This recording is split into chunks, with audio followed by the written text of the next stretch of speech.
whether you're bagging groceries, waiting on customers at the grocery store, or whether you're dealing with 120 members of the state legislature, or when you're dealing with the, 500 members of CGA that we have. It's all a people's business. You have to be able to come down to earth, talk to people like you're having a conversation over your dining room table. And when you sit down and explain complicated legislation to legislators or to, my CGA members, that's what it comes down to, is that you have to explain things in a way that's reasonable, that is compromised sometimes. But if you've got a rapport with somebody, that type of lobbying is going to serve you really well. I've seen so many young lobbyists, aggressive, come and go, and all they want to do is pass their bill. Welcome to GroceryPulse, powered by Innovar Marketing Agency, where innovation drives strategy and delivers real results in the grocery space. I'm George Goodwin, your host, a fourth-generation grocer and marketing expert. This podcast is your go-to toolkit for growing your business and staying ahead in the fiercely competitive grocery environment. Every episode, I bring in top executives, industry experts, and fellow grocers to share their battle-tested insights, breakthrough strategies, and actionable advice you can put to work right away. Let's hype you up. Did you know that people who listen to podcasts weekly are 45% more likely to achieve higher success and growth in their career? It's true. Constant learning pays off, so keep it up. So here's my ask. Hit subscribe right now. It may seem small, but it motivates me to keep raising the bar and bringing you the best possible content. Let's dive in and shape the future of grocery together. Welcome back to another episode of GroceryPulse. Today, I'm here getting to talk to Ron Fong, someone I respect highly in the grocery industry, and excited for him to be here to push their industry forward. Ron Fong is the president and CEO of California Grocers Association. Ron has a powerful advocacy for retailers, grocers, suppliers across the state. For 15 years, under leadership, CGA has fought for fair laws, protecting our businesses, and education lawmakers on the vital roles grocery play in everyday community. Ron, how are you doing today? Good, George. It's good to see you. Yeah, it's good. It's good to always come back, I think, from the USC program to different grocery shows, and then now just reconnecting. It's always nice. Yeah. To another grocer as well. That's right. Grocer to grocer. Yeah. I'd love for you to kind of share. I mean, I talked a little bit about your past history, but I'd love for you to share a little bit about, growing up in a grocery store or kind of your family business and what that story entailed to now impacting grocers at large. It was the time of our lives. My sisters and I have two sisters. We all grew up in the grocery store and started bagging groceries at 6 years old, after school and whatnot. And we just had a blast. I mean, there were just such fond memories working with my parents, going to the store after school, having all the candy that you could possibly want. And that was just our life. We did our homework in the back room, for a couple hours, came out and helped out, just whatever it took. That's awesome. Yeah, I think it's funny because I feel like it was free labor for our parents, which was a good move in a sense. But then, it teaches you good basis of building character for, what it means to operate a business. And I think it also matters what fundamentals you learn to that at large you want to impact. And I think in one sense, you've been with CGA impacting thousands of grocers. And here I'm just a fourth generation grocer, but I realized my way to impact the grocery space was to get stories out and develop these and get leaders in our space. I met you first at USC's Food Industry Management program, and you came in as a guest speaker and you did some really fun. Well, you actually shared your story about running a family operation in the grocery space, but we also did some fun lobbying exercise. Yes, and learned a lot about the importance of community and impact you can have at large when you work with other independent grocers for different laws. I'm curious, what was that from grocery to law kind of experience. Did you always know you wanted to have law and grocery together, or? No, very accidental, George. As I kind of talk about, sometimes in leadership, you really don't know where you're going to end up.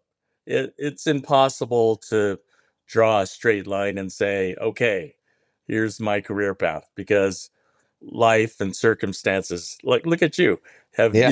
are going to go topsy turvy on you. So Yeah. I never knew I was even going to go to law school or be a lobbyist, because I really thought that I was going to take over the family business. Mm. Really, it was, was my plan. I'd grown up in the grocery industry. I would be third generation in the grocery industry, and I Wow. just thought we'd take over the business. But what happened along the way in the early 90s, a company called Pack and Save. Mm. Okay, now Costco, but Oh, in the wow. early days, it's called I- Pack and Save. Very cool. Warehouse concept. Mm. We call them big box now. They came into our town of Sacramento, California, and they were opening a store 5 miles from our best little grocery store. Wow. And my dad kind of saw the handwriting on the wall. And he said, look, this is going to really impact the grocery business. Yeah. I'm not sure if we're going to be able to survive this type of competition. Maybe it's time for us to look somewhere else. So he decided to sell the businesses, but he wanted to give me a little bit of a runway to go do something else. So he basically said, look, uh, probably not going to have the stores here for another 5 or 10 years. Why don't you go back to doing something you want to do while your mom and I can still work? And then when you're good, then we'll sell the stores. So I said, well, Dad, I've always wanted to go to law school. And he says, then you should do it. And he supported me through law school. And uh, probably the minute I graduated from law school, those stores went up for sale. He's like, I'm fulfilled what I said I would He do. was ready. It's grind. Yeah. When you're a family business, 7 days a week, he and my mom, it's a grind, especially when you get older. Yeah. Yeah, no, it's definitely a challenging environment too. Everyone's selling apples. How can you bring a different experience so that they'll buy your apples versus Yeah, their apples? yeah. Is it the customer service? Is it the price, or what's your kind of business strong points? But yeah, no, that is a funny. I think that I love that though. It's he set you up in a sense He where set me up. Yeah, and I think that was important. yeah, he really did. And the timing just worked out perfectly, because he got to, enjoy his senior life. A lot of independents work until they can't work, and then they have no quality of life. And so it was good that he was able to cash out and to be able to use, his hard earned money, and able to enjoy some time with my mom. And it gave me, a career path to go do something else. But Yeah. your original question, no, I really thought I was going to be a grocer and not a lawyer. And things just turned out where I graduated from law school, worked a couple of really good jobs that I loved. My favorite job was working for the district attorney's office Mm, awesome. as a lawyer. And that was a lot of fun, because it gave you a lot of trial experience. But government jobs don't pay well enough for law students sometimes, with some debt. Yeah. So a friend of mine was the lobbyist for the Credit Union Association. And he said, hey, why don't you come work for me, for the summer, and see if you like it. And it's mostly writing and research while, you wait for bar exams and all that kind of stuff. And I said, sure. And at the end of the summer, he said, how would you feel if I offered you a full-time job? And Oh, I wow. said, yeah, great. What's it pay? It was double what the district attorney's office was paying, right? And I go, where do I sign? So I moved over very quickly and went Yeah. from government work to lobbyist work. And Wow. that's where I started getting my experience with the Credit Union Association. Very cool. Yeah. And then how did that transition to grocery? So Or it was funny because I'd been a lobbyist at this time for about 13 years, wow. working my way up from junior lobbyist to chief lobbyist. And I was not looking for a job or anything like that. I'm not a big job jumper. But a friend of mine, a lobbyist friend of mine, said, "Hey, the California Grocers Association is transitioning. They're looking for a new CEO. That'd be perfect for you since you have a background in grocery." And I Yeah. go, "Oh man!" I go, "I've never been a CEO. I don't know exactly what it's all about. I do know associations, and I do know the lobbying work." And I go, "Yeah, I'll give it a try." So I threw my hat in the ring, and after many rounds of interviews, we found each other. That's awesome. That's very cool. And then you've been with California Grocers for how long now? It's 17 years. Wow, that's Yeah, awesome. 17 years. Like I said, I'm not a job jumper.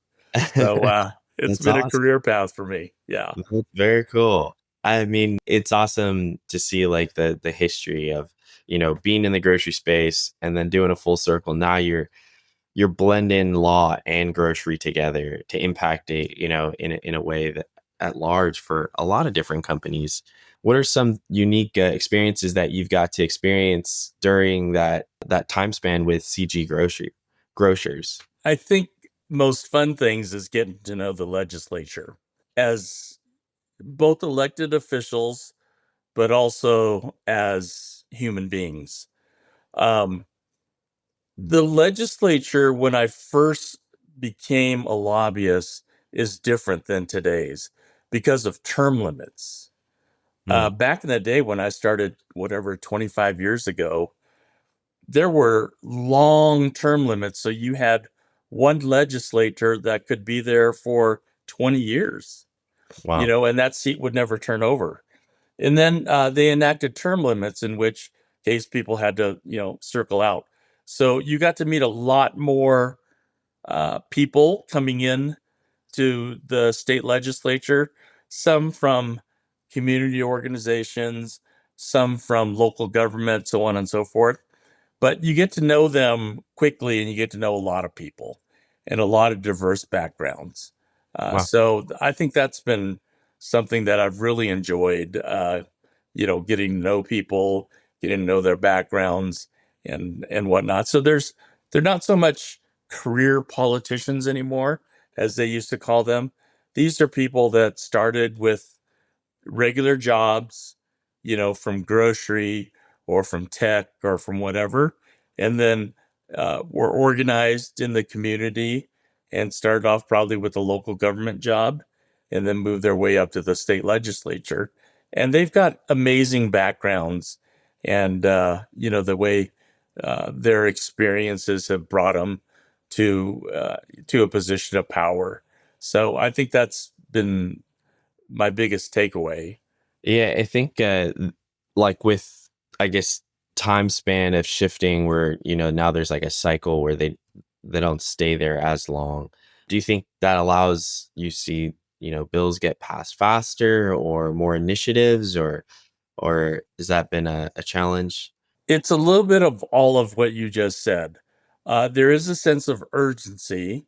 So legislators know that they have a term, and if they don't get it done, they're out of here.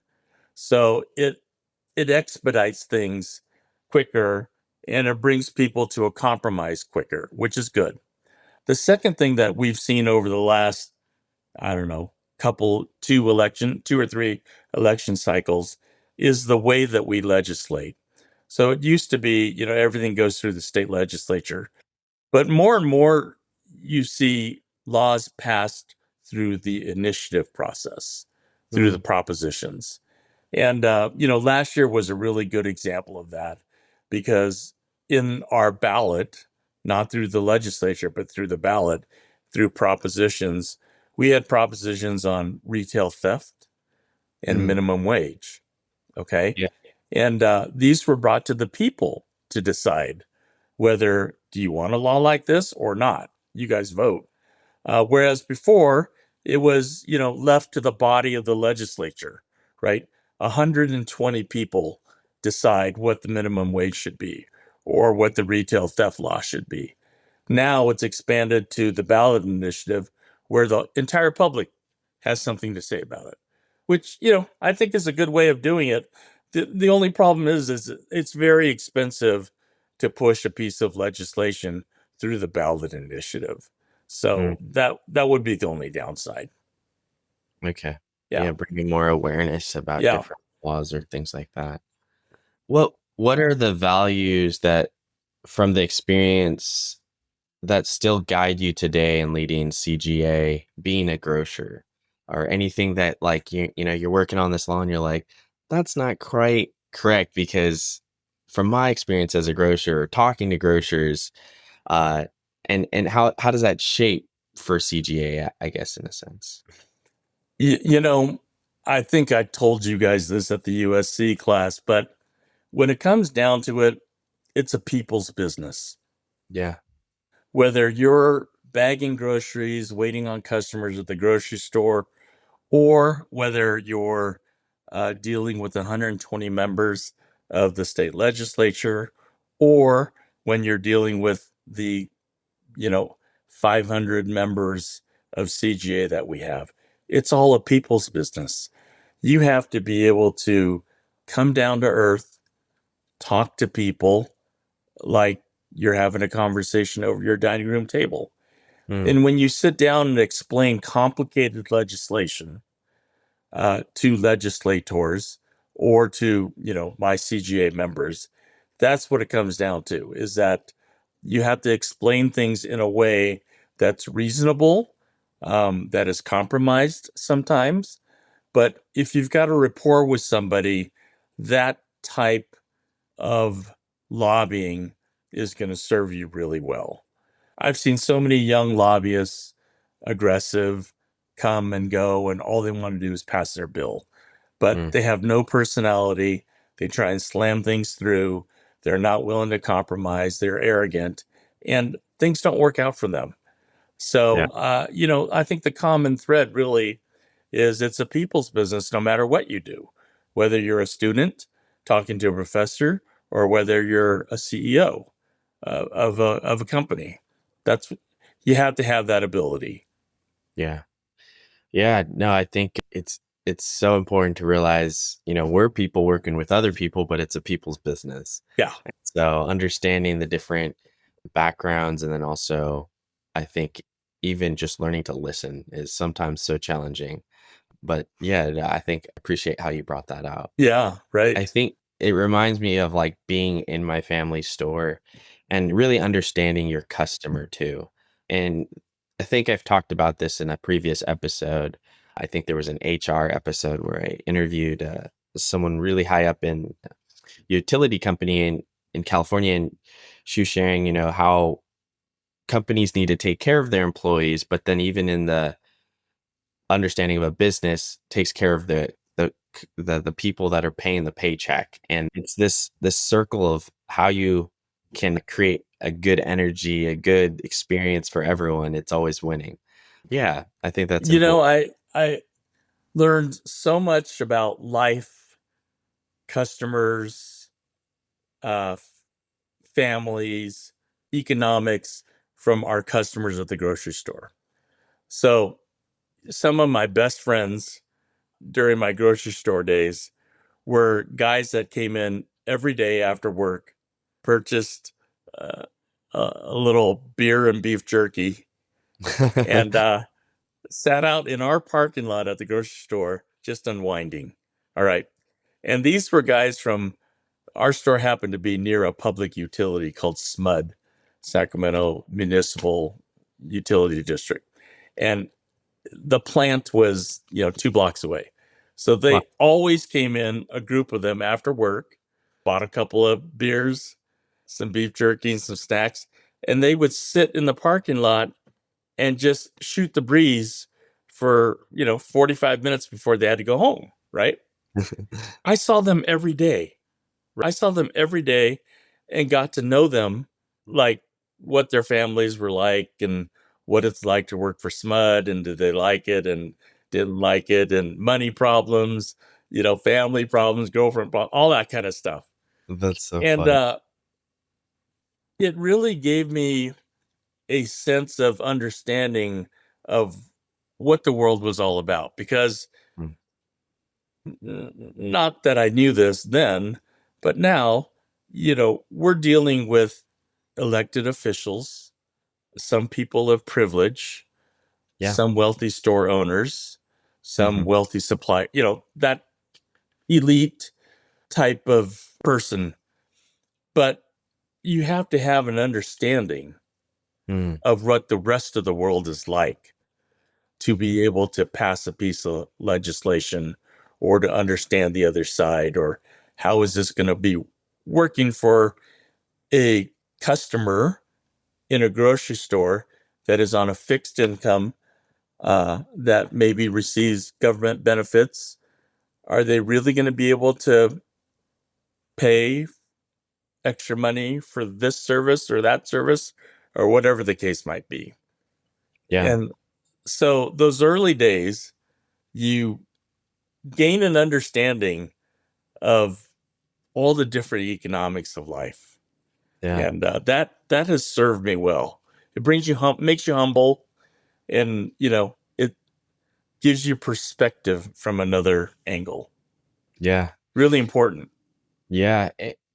It's almost like such a beautiful background being in a grocery store to now pushing the laws or the uh, lobbying for, different laws.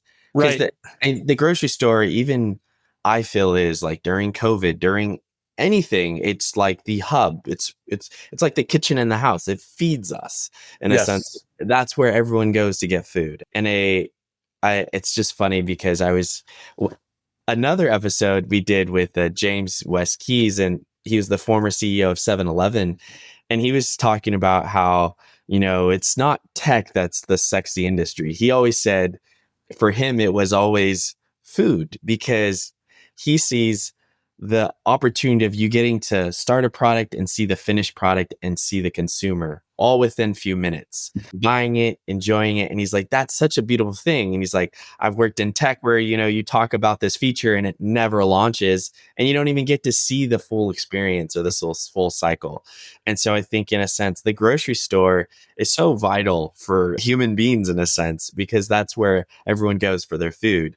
Unless they can grow some of their food, that's great too. Yeah. But I think having that background in experiencing all the different types of people that would come through your store, I'm sure it makes you a very more rounded individual and know the different personas and But how. you're right about being grocery stores being the community center. During COVID, I worked very closely with Governor Newsom about how grocery stores should be treated during COVID. All right. Yeah. So by then, what had happened was restaurants had to close, Mhm. right?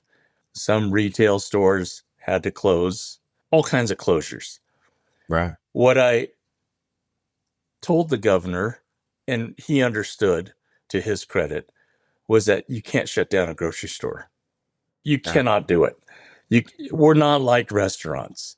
Yeah. The grocery store not only will feed the community, especially if there are no restaurants, but we're also the community hub where we can get information about COVID out to people. We Yeah. can have health clinics there. We can get information out to folks. You don't want to close a grocery store. Now, I said we can limit or do whatever with grocery stores. Like there was a time when we limited the hours the grocery store were open. It was not a 7 a.m. to a midnight thing anymore. It was, they wanted us to be open for 10 hours or 12 hours. And Mm-hmm. then remember, there was this whole thing where they were limiting how many people went in at a time. All right. Yeah. So we agreed to all of that, but really in compromise to keeping us open. And Governor Newsom agreed 100%. He goes, "You're right." He said, "We need you guys to stay open." So we did senior hours where, there was a complaint that seniors couldn't come in safely. So we opened early in the morning just for seniors, Yeah. from like 6 to 8. We closed our stores a little early. We put up with remember those plexiglass? Yeah. Oh, I can't tell you. The plexiglass industry must have made their gabillions on us. We put up with masks and 6 foot, all kinds of stuff, but we stayed open. And in the end, that was the right thing to do because we were able to get a lot of education, information, eventually COVID vaccines out to folks through our pharmacies. So grocery is the community center, unlike anybody else. Yeah. Yeah. Let's take a second to thank one of our sponsors, Kobu Kombucha. Kobu is an instant kombucha powder made for the busy professional. Just mix with water for a refreshing, gut-boosting drink. With 1 billion CFUs, 25 calories, and only 2 grams of sugar, it is a great on-the-go drink. It has organic ingredients, it's eco-friendly, no fridge necessary, and smooth flavors like blueberry mint made it easy to love. Valued at $60, grab your free sample in a waitlist bio. I was doing some research, and it's 70% of independent grocers are family-owned businesses, and so in a sense, these grocery stores are hubs for their community, and I think that's where people get information from. Where I love my brother. One of our stores is in a small rural town of less than 3,000 people, and it's like anything goes on. Oh yeah. Grocery store. Oh yeah. It's like the Facebook on steroids, but Totally. It's just a community store. I know. So one of my favorite stories that I tell about my dad is that my dad was one of these savants with numbers in his head and a memory. wow. He finished high school, never went to college, opened our business, but he just had a knack for numbers. So people before payday, like a few days before payday, would always run short, our customers. Yeah. And so they'd always come up to him and say, "Wesley, need a little credit until payday," right? So on and so forth. So Dad would say, "Yep, get what you want." He especially felt for moms and children. "Yep, get what you want. Come back, bring your paycheck, and then pay off your credit. But bring your paycheck here. I'll cash it for you." So he would have this calculation of everybody that owed money. Wow. For the 1st and the 15th. And sure enough, our customers would come in with their paycheck and say, "Wesley, what do we owe you?" "Well, you owe me, $50 from the other day." And he'd calculate it and Wow. then, cash their check for them. These days it's hard to cash checks. You have to go to your bank. Yeah. But then, he cashed all kinds of paychecks. And on the 1st and the 15th, he has this wad of money in his pocket because he got tired of running to the safe and back to cash paychecks. It was so busy. And it was just watching him. It's like, "All right, Mr. Jones, your paychecks were $550. You owe me $50 from last time. So here's $500, just like that." And that went on for years and years and years. And, to your earlier point, that's a community for you. That's where you're the bank, you're the credit agency, you're the grocer, and you're the friend. So that speaks to what you talk about is, my fondness for independent grocers, because there's all kinds of stories like that in every community. Yeah. Yeah. Yeah, I think there's this. I mean, even like that story that reflects your dad. I mean, that's so cool. And it's kind of a common thing, I think, in the grocery space where you do a little credit for people. I mean, I know we've gotten not the best into that sometimes, but Yeah, that other happens. times, it's like you're not just a money making machine, or you're just trying to make your margins and making your community a better place. That's right. It speaks loudly for the independence, I think, even giving our managers some leeway with that. Yeah. When we talk about CGA and shaping policy or lobbying, I just realized maybe we could you give us like a little 101 for our listeners, a little bit more about what it takes to lobby, or more about CGA? Yeah, sure. Well, CGA, people think of CGA in different ways, but the way that I lectured you guys at USC is that CGA is a special interest, just like many other different companies and segments. So, a special interest, you probably hear more about a special interest being in tobacco Mm, or organized labor or something big like that where, oh yeah, the tobacco companies and the liquor companies all have a special interest, they have lobbyists and so on and so forth, and you can't compete against them. Well, the grocery industry is no different. We're a special interest. We need to fight for the responsible legislation affecting grocery stores. yeah. So you have to have an organization like CGA as your chief advocates because you're running a grocery store, our members are, they have no time or interest to go to the Capitol and to influence legislation. Yet it's so important because if you don't influence legislation, you're going to get a bunch of regulations and laws that affect you that you're not going to like. All right. So you hire somebody like a CGA, or in our case, you belong as a member, and we track all that stuff for you. We keep in touch with our membership of what's a good law, what's a bad law, what's the compromise here, how can we live with it, how can we not. And that was what you were talking about at your exercise. You learned very quickly that your classmates are saying, well, what about this? What if we would do this? I can't vote for it like this, but I can like this.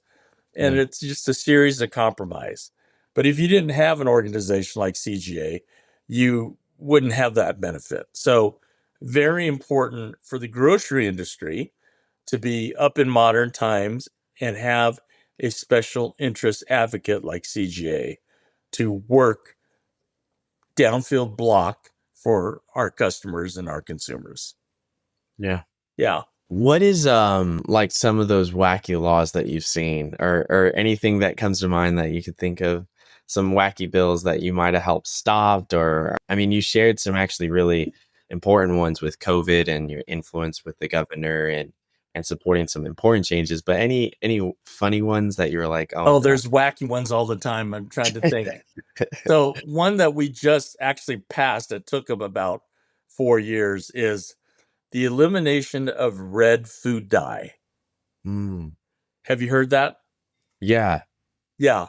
So as it turns out, red Skittles are bad for you Yeah. because of the dye that they use. Now, when that first came out, that was a wacky bill, right? Uh-huh. Because it said we at CGA we called it the Skittles bill because we that's how we could equate. You mean so brown Skittles are okay, but you're going to eliminate red Skittles? And, why red Skittles? And blah, blah, we did that whole thing. That seemed to be a wacky piece of legislation in the beginning. As it turns out, after 4 years or so of education, there was a scientific argument that dyes, artificial dyes, in some cases, are not that healthy for you. So that started out to be, a weird one.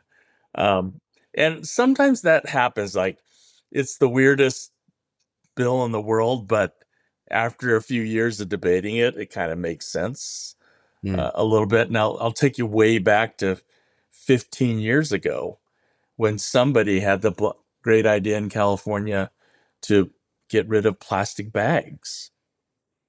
All right. For years, we were paper or plastic, paper or plastic. Plastic is, lighter, cheaper, the best thing. You can reuse it, right? So on and so forth. And somebody said, that's actually bad for the environment. And what we originally thought was a wacky bill, after listening to the environmental groups and them presenting a scientific fact that they were clogging our ocean ways, getting in our water systems, they weren't degradable anymore, landfill, blah, blah, blah. CGA decided, you know what? You're right. You're right. So, one of my top 10 moments was being uh, at the helm when California passed the first ban on plastic bags. That was in cooperation with CGA. They tried to get that bill passed for 6 years and they failed because we opposed it every year. CGA did.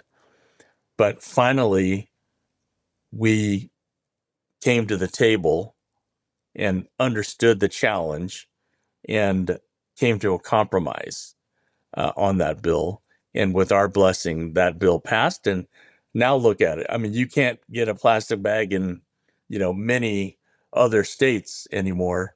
And California was groundbreaking. It's really cool. I think there's like the component of understanding and seeing what is it better? Is it just costing more? But let's do some research. Let's actually learn and see what we should bring to the table.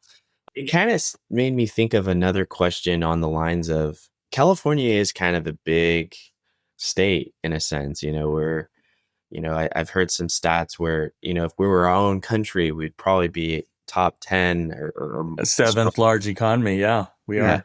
How do laws roll out to other states? Like when we, pass that bag being paper now, how long does it catch for other states to kind of move in that same direction? Because usually I think we're one of the first ones, and usually Always. more earth friendly and trying to think about that future or doing that research or things like that. So we have a running joke amongst my friends in the other states. So there's a Grocers Association in, practically every state there is. And we get together as a group a couple times a year. And they always like me to speak because they say I'm the crystal ball. What's going to pass in California will happen to our states within the next 5 years. So, Ron, tell us what's happening in California so we can prep. So, the plastic bag law, right? I mean, it started in California. And, I think half the states now have plastic bag law, and the other people are starting to catch on. So, we're leaders, yes, in everything, including legislation, some good, some bad. Um, Plastic bags, I think that's all worked out for us. But sometimes things are not great if you have a state law that goes contrary to everybody else. So one thing that comes to mind are labeling laws. All right. If you've got a different standard that California wants, but nobody else has adapted, you're forcing CPGs and manufacturers to come up with a different label just for California.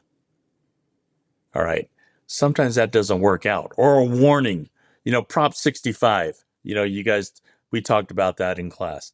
Prop 65 is a California specific law, and it makes us label things in a certain way or warn people when there are carcinogens in an ingredient.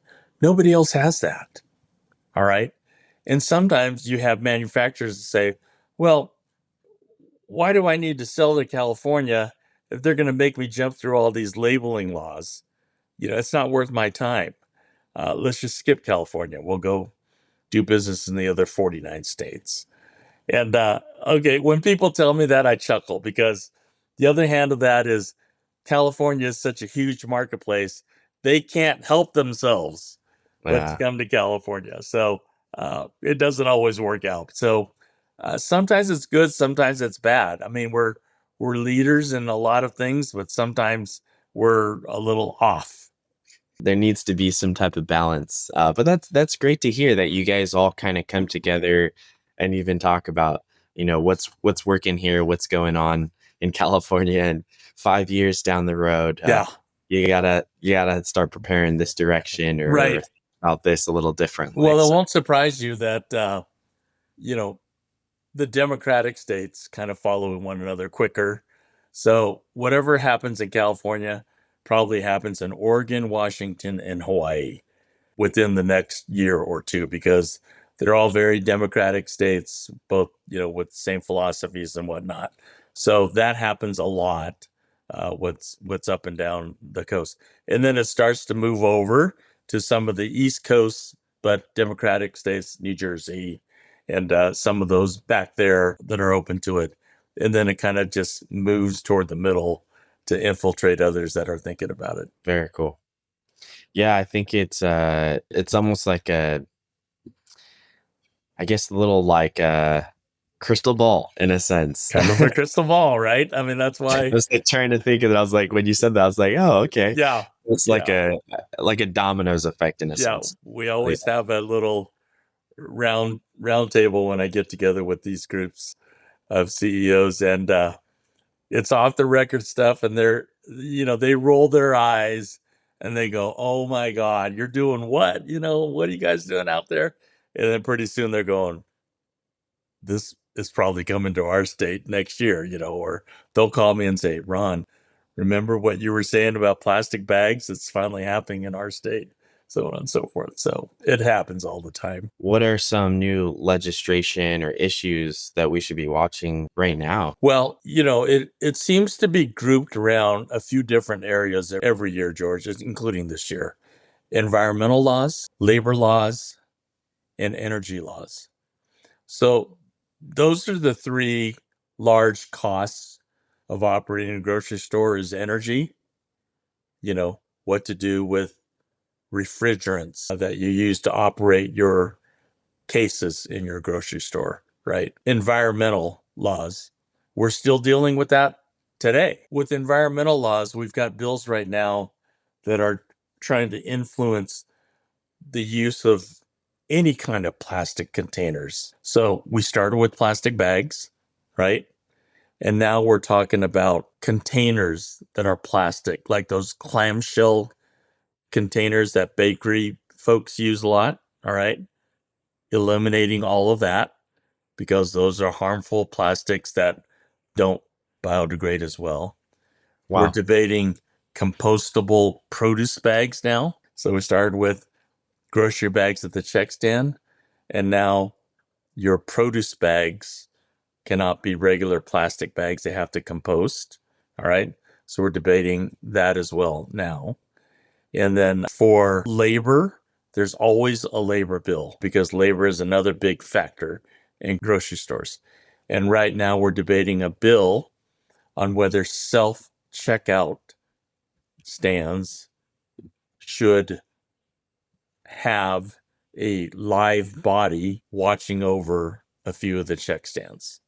Mm. So instead of just allowing people to get in and out, do you station a person to watch over 2 check stands or 4 check stands or 6 check stands? So that's the labor bill this year that we're currently debating. So, but they always seem to kind of like, the general areas are environmental, labor, energy, those type of areas. Yeah, in my head as a grocer, I'm like, oh no. But I think, in a sense, grocers can be leaders, especially in different crisis times during COVID. We were leaders to do some of the things before, restaurants started to open back up. We were doing certain things, and we were following certain guidelines. And I think in a sense, when you think of a grocer, what are some steps that, consider these new laws, or, these these new things that can come into place. But do you encourage or consult with grocers, like maybe setting a small amount of funds to the side for some of these things, or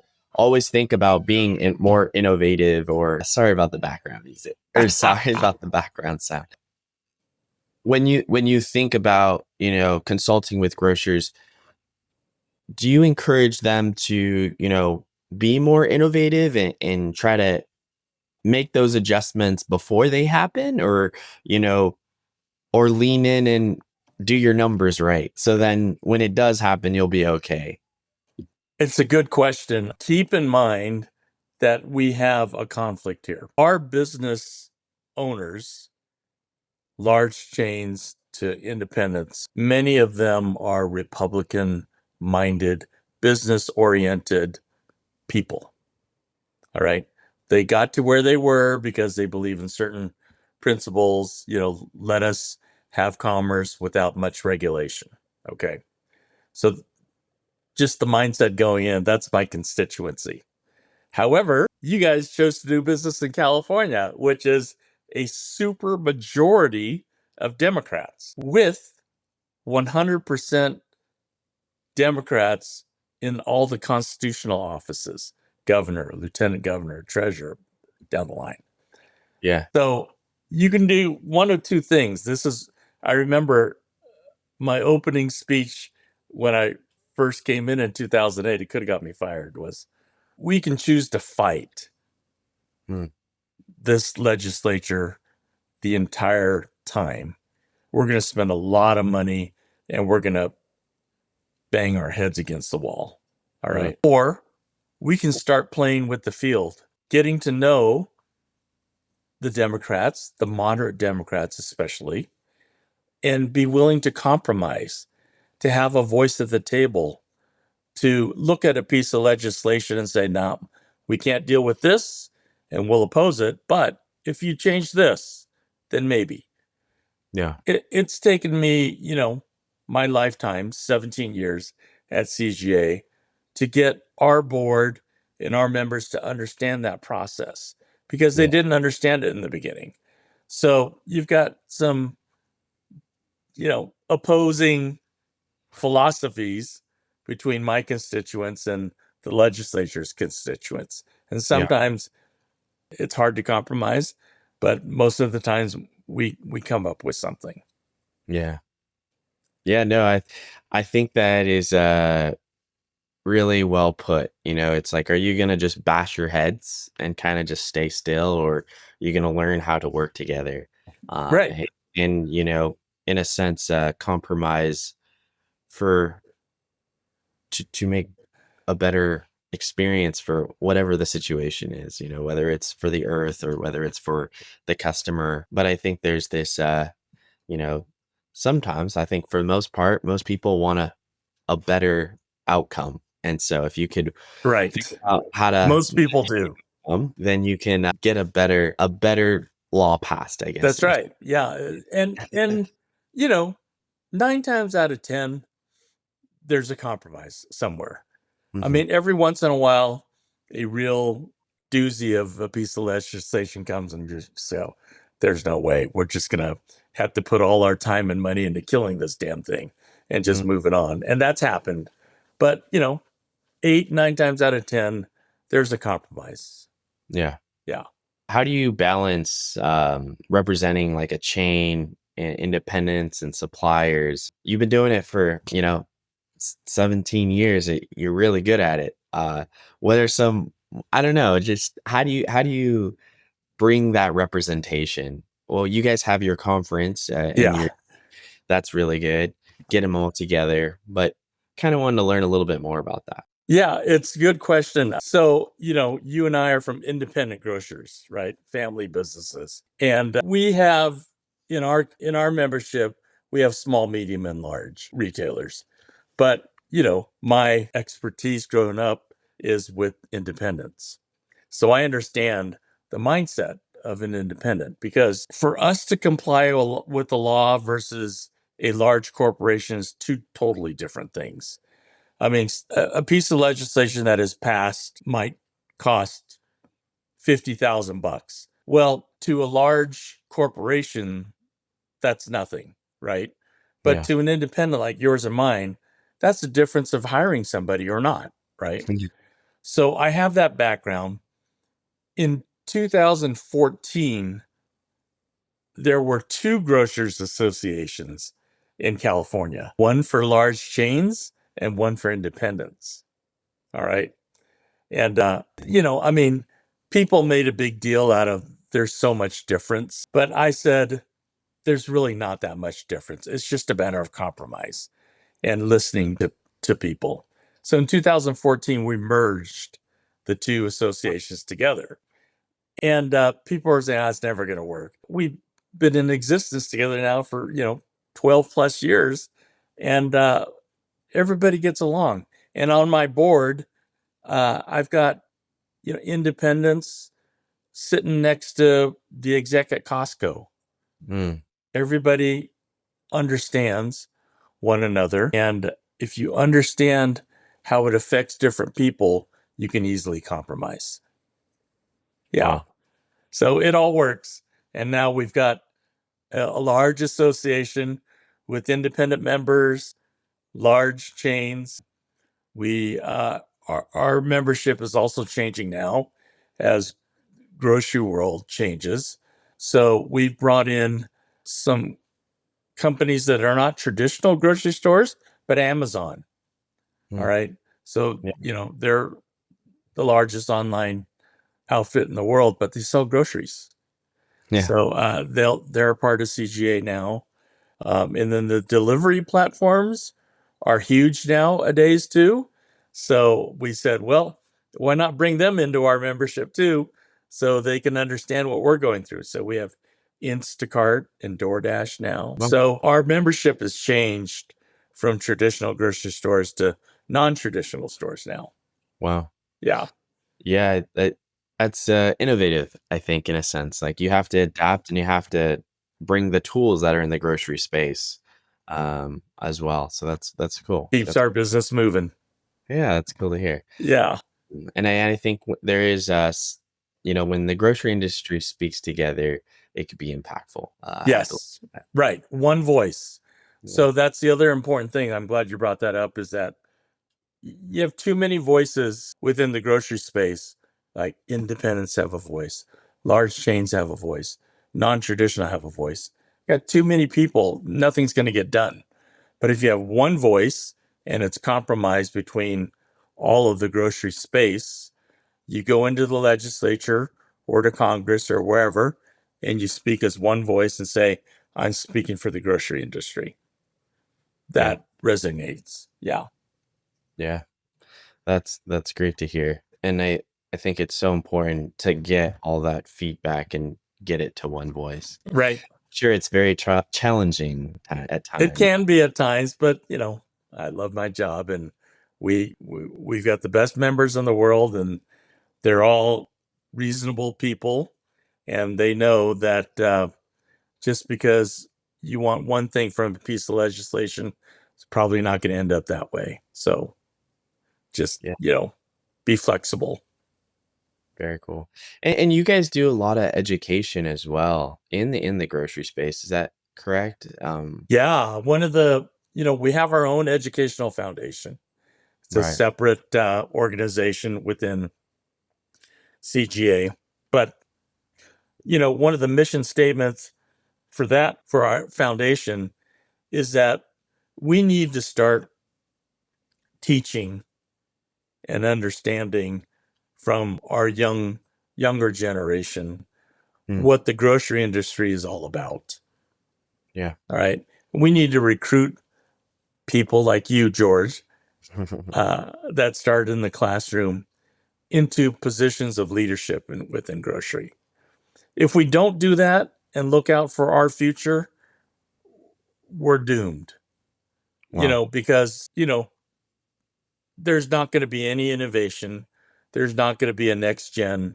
Things are just going to dry up, because let's face it, grocery is not the sexiest industry in the world, but it's a good practical one. I mean, when you're competing against Google and high tech and all the things that they have to offer. You know what? You want me to come to work at 5:30 in the morning? What are you, crazy? So we got to be innovative and get our younger people to understand grocery, that it's not just bagging groceries. It's, what you're doing, and whether it's in podcast space or whether it's in the CPG space or whatever the case might be, there's lots of room to grow. Yeah, no, I really appreciate you saying that. I think, it is important to mesh. I mean, like you bring the wisdom from the leaders, but then also encourage and in a sense appeal to leaders should be rising up from your industry. Yeah. And if you don't have that, then where is that next Where's it generation? going to be? Where's the next gen? Where, Yeah. like my dad's generation of grocers are gone. I mean, they're all, and the buck stopped at his generation for our family. But, hopefully if we can recruit younger people to come into the grocery space, that's what we'd like to do. That's why we're so involved with USC. We're involved with Cal Poly and getting a retail program together for them. My alma mater, Sac State, we're starting a grocery retail emphasis, and starting to recruit people into the grocery space is I think the right thing to do for our future. Yeah, my I think even in my family, we have our little board meetings, and it's always about, like, my dad calls it the next gen, Right. and in a sense, trying to keep the family members staying in the family business, because sometimes it's a little easier to go work at a software company or That's right. work for this. I think in my head, personally, it's like, man, it's so much hard work. It's But a lot. I still stay involved, and there's so many channels within grocery. You'd be surprised. Yeah. There's Right. still tech in grocery. There's still marketing in grocery. There's still so many business components. And then there's HR, there's customer There's service. marketing. Yeah. There's technology. And I mean, if you're in the tech space now, which most young students are, there's so much technology going on in grocery. So you'll have to have me back. We can talk about that again for probably another hour. But technology space in grocery is incredible. yeah, that's great to talk. I think technology is going to be always there with like AI even in the future. Yeah. And how that will play in grocery will be very interesting. That's right. I do this thing. It's kind of like a reflection, but / like rapid fire questions. And it's kind of just this fun way for me to just get small answers from you, but really quick. Sure. I'll kind of shoot off some random questions. And if you have a short little segment that. All right. I'll try to be honest. Okay. What is your favorite memory from growing up in the grocery store or the grocery? My sisters and I used to play this game inside the refrigerated box where, you have milk and stuff like that. Each time a customer would open the door, we'd sing a song. And they'd go, "Where's that coming from?" And then they'd look around and see where that was coming from. We were inside the refrigeration box, just, stocking shelves and messing with people. Oh, that's hilarious. That's fun. What's your go-to snack or beverage in the checkout? Right now, George, I was chomping on Cheetos, crunchy. Nice. And then the latest is hint flavored water. I like it. I like it. One piece of advice you'd give someone just starting off in the industry. In the grocery industry? Yeah. It's a people's business. I like that. Always remember, it's a people's business.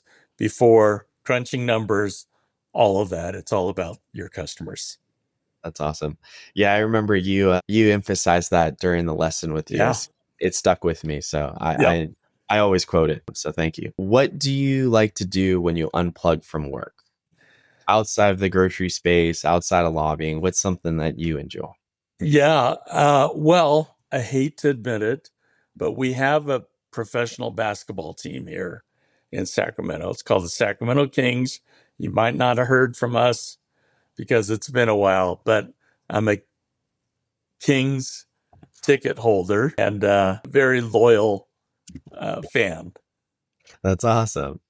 That's cool. I like that. I think it's always fun seeing elite athletes perform. Yeah. Yeah. They were fueled by food. Yes, and you have to have some patience if you're a Kings fan. So I've learned that. Very cool. Very. My last question.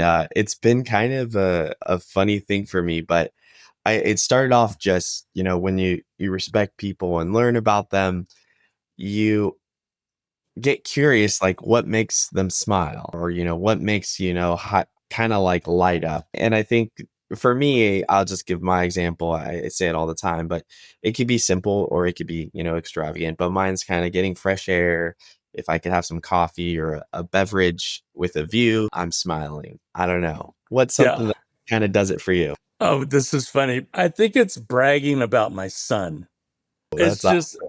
It's weird because I was had a minor procedure done last week, and I was just coming out of the general anesthesia, and the nurses are so nice, and when I woke up from my fog, they said, "God, your son just sounds like an amazing person." I go, "How do you know?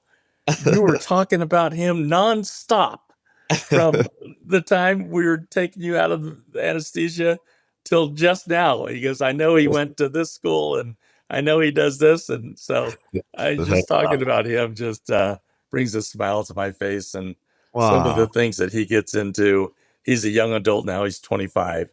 So just seeing the world from his eyes is fantastic. Oh man, that's awesome. That's all I could hear. Keep it up, son. I know. Keep it up. You got big shoes. Yeah. And a bright future. And you got someone that's rooting for you. I love that. Ron, this has been great. Any last words? It's been fun. Yeah. It flew by. Yeah. My last words is you're a shining star. I met you in the classroom and talked to you guys about your future in grocery. And now look at you, podcast, CPG companies. You're living what I preach. So you're a star student, and I appreciate you inviting me. Thank you, Ron. Let's get together again soon. Yeah, that'd be awesome. And people that are listening or watching, you can always go to www.cagrocers.com to learn more about CGA and what they're doing and kind of keep up. They also got a nice show that grocers can attend. And I'm sure I'll be there I'll be there. You guys just had one a couple months ago, but we're into September. Yep. Okay. September. Yeah. This has been great. Thank you, Ron. All right, great. Good catching up with you, George. Likewise. All right. Thank you for joining me on this episode. If you found value here, rate, review, and hit that subscribe button. That small act helps us grow this show and fuels me to keep delivering insights that matter. Stay connected by joining our LinkedIn group for even more grocery insights. And if you have thoughts, questions, or ideas, reach out to me directly on LinkedIn or email or Instagram. I'd love to hear them. Remember, the best grocers are always learning. Stay curious, stay bold, and keep pushing innovation. Finally, I'd like to thank my incredible team, Lynn and our head editor, Enrique. Their dedication and hard work makes every episode possible. Let's keep making this podcast better, one conversation at a time.